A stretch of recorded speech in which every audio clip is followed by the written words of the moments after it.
how's everybody doing today? So I'm going to show you what I'm working on. This project has been just so hard for me. I've been doing this for like 3 weeks. I let this particular garden plot just overgrow. I should have covered it over the winter, but I didn't. I wasn't smart. Life lesson. I'll never do that again. Learn from me, y'all. So I've got this particular garden plot all weeded out, and I am a licensed hemp farmer, in case you guys didn't know, in the state of Tennessee. So I do grow hemp. So this is going to be my hemp plot. This is where I plant every year. So I'm going to kind of show you before, and then we're going to do it after. So here is the garden plot before, and then once I get it all planted, I'm going to show y'all what it looks like. So here it is. So here is my garden plot. So every year we have to pull out the fencing and put new fencing. So that's actually what we're in the process of doing. I think you can actually see it blowing in the wind. We've got all of the holes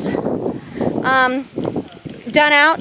So I'm going to have to dig out each hole. Unfortunately, this is how I do it. I do it the difficult way.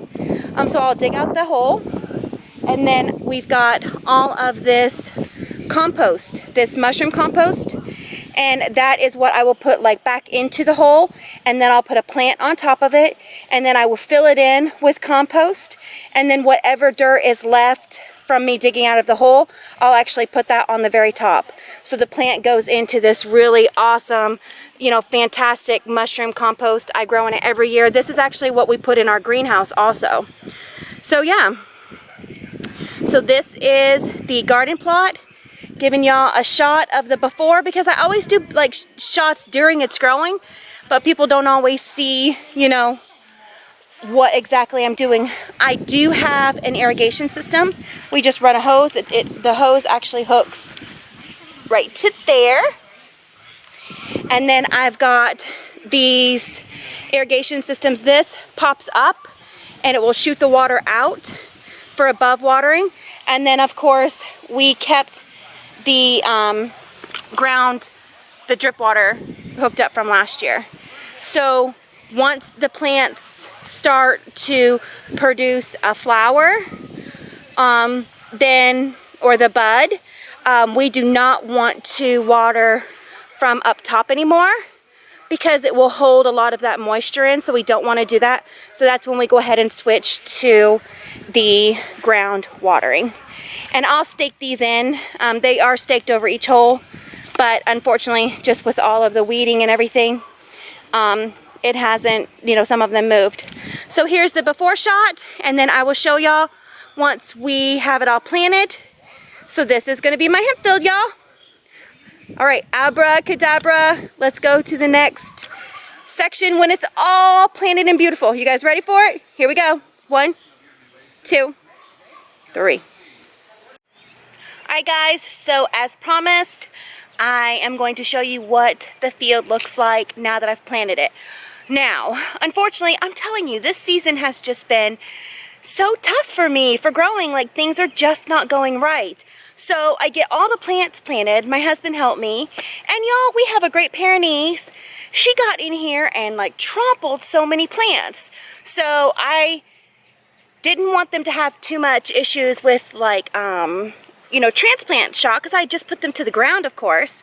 So I just let them be, and I was just hoping and fingers crossed that they would come back and bounce back, and thankfully almost all have.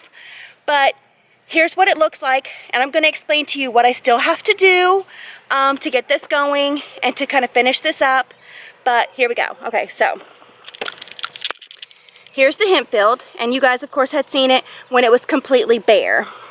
So I've got all the plants in the ground right now, and like I said, for the most part, thank goodness, most of them did bounce back. Now what I'm going to do is, now they're going to start their feed, fertilization, and water process. So I actually have to take and go, and I'm going to go in and I'm going to stake all of these up. Now I use bamboo, and I use the green garden tape, because the garden tape flexes. So as the hemp plants grow, the garden tape allows that growth and doesn't restrict them.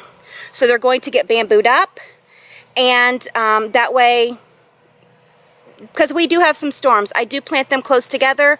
I did get a lot of feedback the first year I did it. People giving me a hard time, telling me, Mandy, it's not going to work. And it worked perfectly. I do have to just prune them, you know, quite consistently and really keep them tied up so I don't get any bud rot. Other than that, I do fantastic. So for right now, what we're going to do is I do have an above ground sprinkler system set up. So if you see right here, this PVC pipe goes all the way around the entire bed, all the way around, all the way around. And on all four corners, we have, what are those called? They're pop-up sprinklers. You need water pressure, fills these up, and it pops the heads up, and they spray and it'll just rotate back and forth. They're actually used originally for like garden sprinklers. And they work great. Or yard sprinklers. Yard sprinklers, yes. And these work great. They come up over our fencing. This is just, it's not decoration. I'm not trying to sell cars. I mean, it's not trying to sell cars. It actually has a purpose. We have chickens, ducks, turkeys, and this makes our fence look higher than it is, so they won't jump into the hemp like the stinking dog did. So we've got 4 of these on each side of the garden bed. Now I can water above for a while until they start to flower. Once they really start to flower, you'll notice that we have all the drip line through here. We actually left this from last year. There was no reason to pull it up. We did have, of course, a ridiculous amount of weeding, so I am going to cover this entire bed after we harvest next year. I'm not gonna, no, it's gonna be completely covered in plastic so we don't have the weed issue. So then here's what happened. So over here, right now, we have it hooked up to that. So you just turn on that little nozzle right there and it will automatically go into there and it'll pop up. You guys hear it? Boom! And it'll spray. We don't want to spray right now, of course.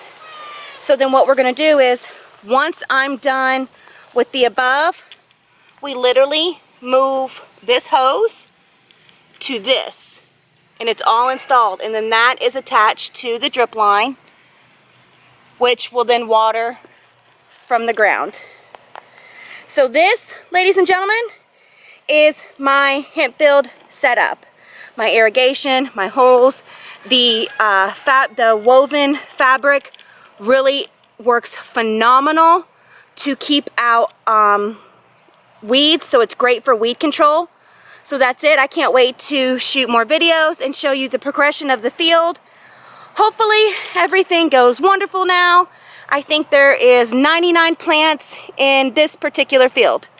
So if you like this video, let me know. I hope that we could give you just a little glimpse into what we have to do to grow our hemp. I did have obstacles, of course, that happened, but together we got over it and conquered them, and now we're just going to move forward. So thanks so much for stopping by. Hope you enjoyed the video. If you have any questions, just leave it in the comments below. We're really good at getting back and answering to you guys, and we appreciate it. We'll talk to you later. Bye.